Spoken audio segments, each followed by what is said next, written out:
प्रिय भाइयों और बहनों, जय मसीह की। जैसा कि आज गुड मॉर्निंग मैसेज में मैंने आपको यूहन्ना रचित सुसमाचार उसका 15वां अध्याय उसके 12वें पद से लेकर 19वें पद तक भेजा, जिसे आप लोगों ने पढ़ा होगा। मैं आपका जो ध्यान केंद्रित करना चाहूँगा वो मेन आपका 15वां और 16वें पद पर ध्यान केंद्रित करना चाहूँगा, जहाँ प्रभु यीशु मसीह कहते हैं कि अब से मैं तुम्हें दास ना कहूँगा, परंतु तुम मेरे मित्र हो। प्रिय भाइयों और बहनों, कितनी आश्चर्यजनक बात है। आज एक छोटे से छोटा कंपनी का मालिक, फैक्ट्री का मालिक या दुकानदार, कोई मालिक अपने वर्कर को कभी भी मित्र नहीं कहता। वो उसका आजीवन चाहे सेवा उसकी करता रहे, फिर भी वो उसका दास या सर्वेंट या काम करने वाला ठहराया जाता है कि ये मेरा काम करने वाला है। परंतु जय हो प्रभु यीशु मसीह की, जो अपने वचन में ये कहते हैं कि अब से मैं तुम्हें दास ना कहूँगा, परंतु तुम मेरे मित्र हो। और 16वें पद में कहते हैं कि मैंने तुम्हें चुना है, तुमने मुझे नहीं चुना। ये भी ध्यान देने योग्य बात है कि खुद प्रभु स्वयं हमें ये कहते हैं कि उन्होंने हमें चुना है, हमने उन्हें नहीं चुना। तो ये दो बातें, जो दो पद हैं, एक बहुत ही बड़े रहस्य को खोलते हैं, जिन्हें शायद हम नहीं समझ पाते।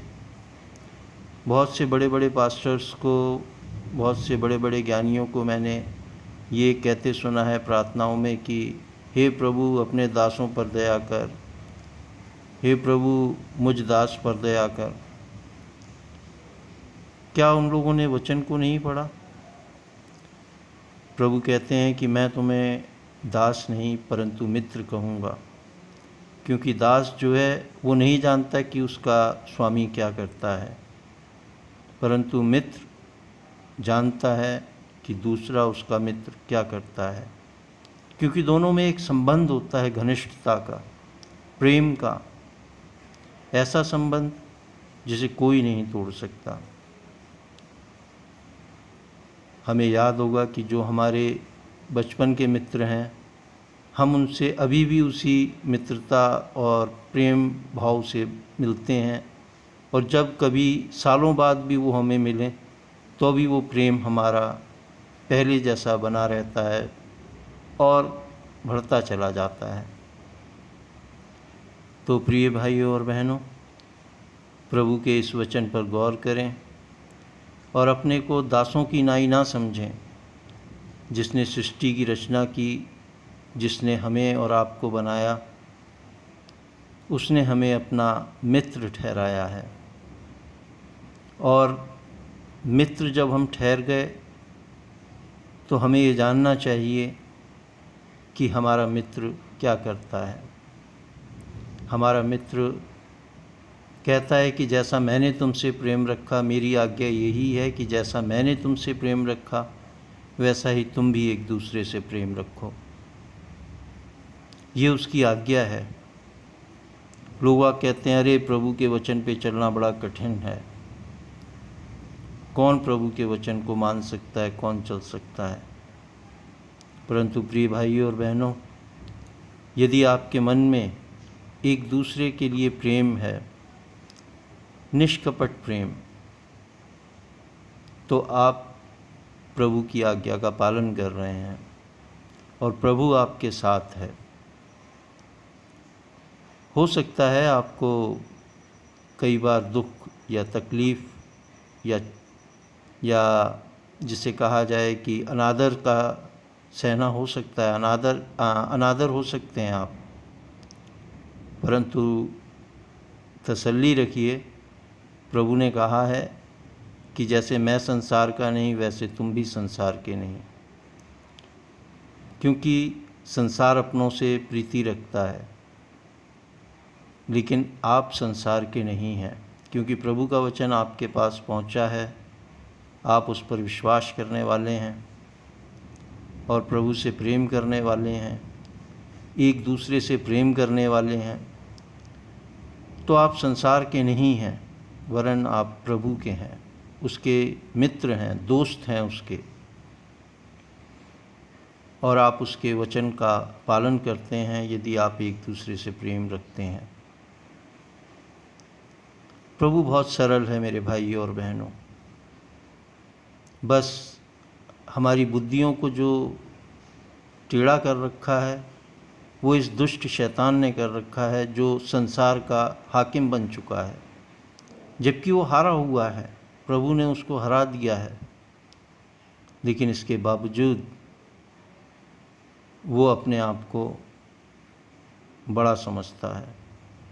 इस दुष्ट को रोंदिए, इस दुष्ट को बांधिए और अपने जीवन में प्रभु की आशीषों को पाइए, क्योंकि ये तभी शांत होता है जब हम इसे रौंदते हैं। मैं तो अपने जीवन में यही देख रहा हूँ कि जब मैं इसे रौंदता हूँ तभी प्रभु की आशीष और शांति मुझे मिलती है, क्योंकि हमारी आशीषों में और प्रभु के जो हमसे संबंध है उसमें रुकावट बनता है। कल के वीडियो में ही मैंने आपको समझाया था, एक बहुत बड़ा झूठ इसने हमारे मनों में डाल रखा है कि हम शुद्ध नहीं हैं। प्रभु के निकट हम नहा धोकर जाते हैं, बिना नहाए धोए हम कोई वचन को नहीं पढ़ते, बाइबल को हाथ नहीं लगाते, प्रार्थना नहीं करते, खाना नहीं खाते। पहले हम नहाना धोना, पवित्र होना अच्छा समझते, क्योंकि ये झूठ भी इस झूठ के पिता शैतान ने हमारे मनों में डाल रखा है। तो प्रिय भाइयों और बहनों, सत्य को जाने, क्योंकि लिखा हुआ है कि सत्य को जानोगे और सत्य तुम्हें स्वतंत्र कर देगा। आज आप अपने प्रभु के मित्र हैं, क्योंकि उसने आपको मित्र बनाया है। दास नहीं हैं आप उसके मित्र हैं। और मित्र की हर हाल में मदद करता है, जैसा कि वचन भी कहता है कि मेरे नाम से जो कुछ तुम मांगोगे परमपिता परमेश्वर उसे तुम्हारे लिए पूरा करेगा। हम इस दुष्ट की झूठी बातों पर मन ना लगाएं, हम परमेश्वर की, प्रभु की सच्ची बातों पर मन लगाएं, उसे अपना मित्र मानें और उससे जो कुछ आपका मन करता है एकांत में जाकर कहें उससे। अपनी कोठरी को बंद करें और उससे बोलें। आप सभी को प्रभु बहुत बहुत आशीष दे। जय मसीह। नमस्कार।